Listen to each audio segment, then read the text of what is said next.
Bienvenidos hermanos al canal Caminos de Fe. Les habla Johnny Saldarriaga y espero que todos se encuentren bien.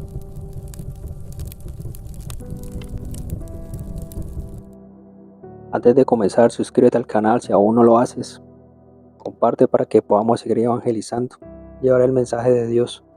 Si te gusta el video, dale pulgar arriba y deja un comentario, es importante para nosotros.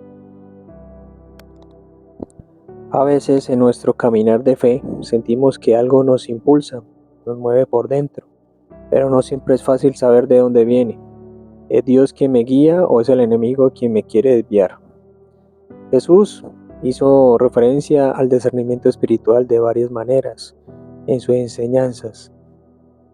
Jesús enfatizó que el discernimiento espiritual no es solo una cuestión de conocimiento intelectual, sino que se requiere una conexión con Dios y una apertura al Espíritu Santo. El discernimiento espiritual, según el Señor, dice que hay que tener un discernimiento con los espíritus. Jesús habló de la importancia de discernir entre el Espíritu de Dios y otros espíritus, especialmente aquellos que puedan ser falsos o engañosos. Necesidad del Espíritu Santo. Eso nos enseña que el discernimiento espiritual viene del Espíritu Santo y que aquellos que no tienen el Espíritu Santo no pueden entender las cosas espirituales. Y eso pasa muchas veces con los hermanos protestantes separados, o incluso aquellos que no son católicos y que no quieran,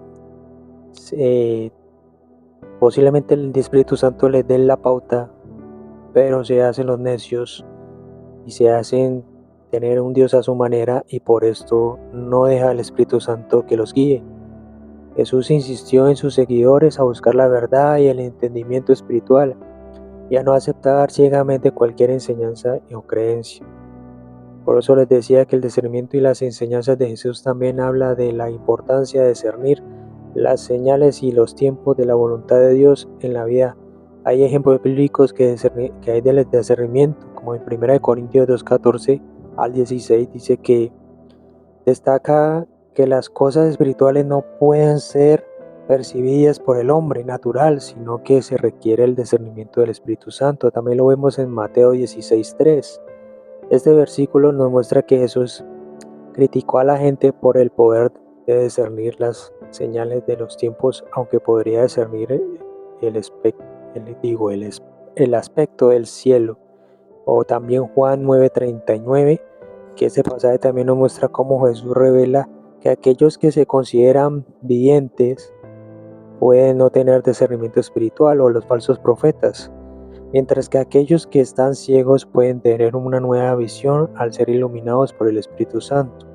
Hoy vemos también muchos falsos profetas y hay que saber discernir, hermanos, porque la iglesia últimamente pasa por una crisis y pueden haber muchas confusiones, y a veces nuestro caminar de fe, que sentimos que algo nos impulsa, nos mueve por dentro, pero no sabemos si es bueno o es malo, de dónde viene, es Dios quien me guía o no.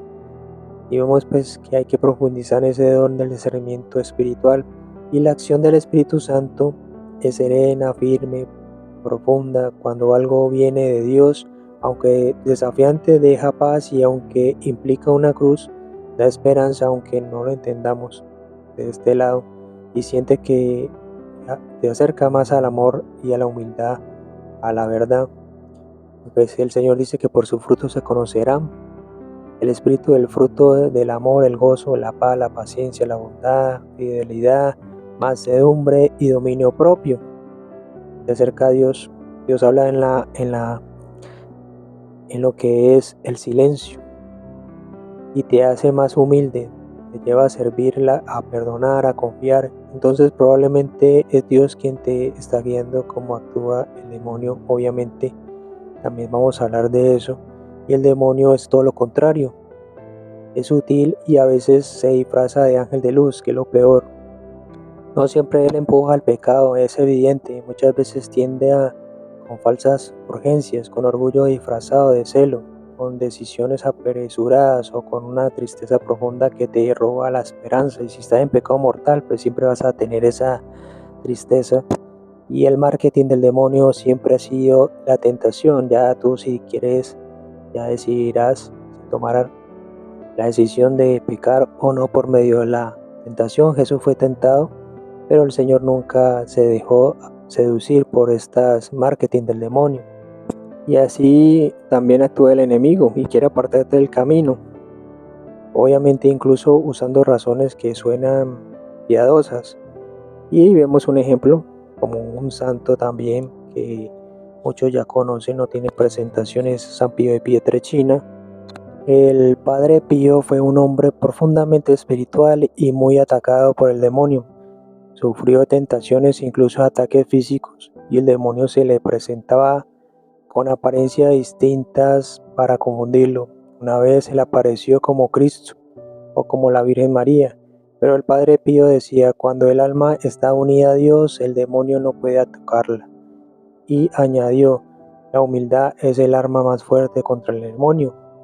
Y su vida y su testimonio de que incluso en medio de ataques espirituales Dios siempre sostenía o lo sostenía para que no cayera pues en fidelidad. Y este tema se basa en uno de las meditaciones más profundas, los ejercicios espirituales de San Ignacio de Loyola, y en ella el santo presenta una visión espiritual de la vida como un campo de batalla entre dos banderas, la de Cristo y la del demonio, y cada una representa un modo de vivir, pensar y actuar. Y San Ignacio enseña cómo discernir a qué bandera estamos siguiendo a través de nuestras decisiones. Recuerda permanecer con la palabra de Dios y no olvidemos que Nuestra Señora la Virgen María siempre intercede para que no caigamos en el engaño. Y San Ignacio era un soldado ambicioso, herido en batalla, mientras sanaba no tenía más libros que la vida de los santos y novenas de caballería, y pronto descubrió algo inesperado. Cuando pensaba en la gloria mundana, sintió mucha emoción, pero luego venía el vacío. En cambio, cuando meditaba en la vida de los santos, sentía una alegría profunda que perturbaba su corazón, y fue su primer momento de discernimiento. No todo lo que agrada viene de Dios. El bien auténtico deja la paz, y el falso bien, que pues obviamente se desvanece. Miremos que San Ignacio desarrolló el examen espiritual diario, que se hizo una práctica de costumbre sencilla y poderosa: dar gracias y revisar el día, detectar en qué momentos hubo luz o desolación y pedir perdón y prepararse para la mañana. Eso siempre lo hacía antes de dormir, y así afiló su conciencia y aprendió a escuchar el alma, a distinguir la voz de Dios de las mentiras del enemigo. Entre otras cosas, cuando te alejas de Dios, el demonio te adormece con placeres. Cuando te acercas a Dios, el demonio te ataca con miedo, confusión o falsas culpas. En consolación no cambies la decisión importantes. En desolación resiste, espera y no decidas o más bien no decidas nada grande. Y Dios guía con paz. El enemigo empuja con ansiedad y siempre pasa. En cualquier momento siempre vas a estar con esa impaciencia de saber qué hago, qué voy a hacer, pero no dejamos que el Señor obre en nuestras vidas. Miremos que San Ignacio también, con la palabra en silencio, esperaba que Dios hablara. A la final más bien él confiaba solo en sus sentimientos y buscaba consejo, obediencia, y era humilde porque sabía que el demonio también puede disfrazarse de luz. La verdadera luz no se impone y obviamente ilumina sin forzar. Entre otras cosas, está en una encrucijada y también sentía confusión, tentación y urgencia. Y eso es lo que hacía: él detenía y se oraba y observaba el fruto, y eso era lo que él hacía. Y obviamente eso lo acercaba más a Dios, porque discernía si viene o no viene el enemigo, o viene de Dios, deja paz o deja ansiedad. Y obviamente discernir es un arte y una gracia, decía él.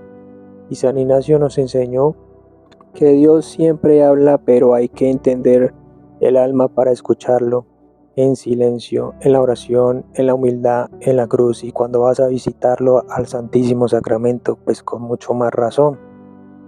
San Ignacio le pide al Espíritu Santo la luz para la voluntad y la fuerza para guiarse, y la sabiduría para no dejarse engañar del enemigo.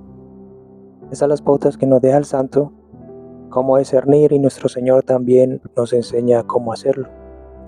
Podemos pedirle igualmente al Espíritu Santo que nos dé esa luz y esa gracia para poder seguir avanzando espiritualmente y no dejarnos engañar por el demonio. Recuerda, hermano, que es importante dejar tu comentario. Si te gusta el video, dale me gusta, compártelo para que podamos llegar a más familias que carecen de Dios. Y recuerda que Jesús es el camino, la verdad y la vida. Solamente está la salvación dentro de la iglesia que Él fundó. Es la Iglesia Católica, hermanos. No hay otra iglesia que no tenga el fundamento y la historia, la sucesión apostólica, la tradición y obviamente su magisterio. Como dijo Jesús, las puertas del infierno no van a prevalecer contra ella. Mateo 16, 18. Que Jesús y María te sigan bendiciendo. Paz y bien.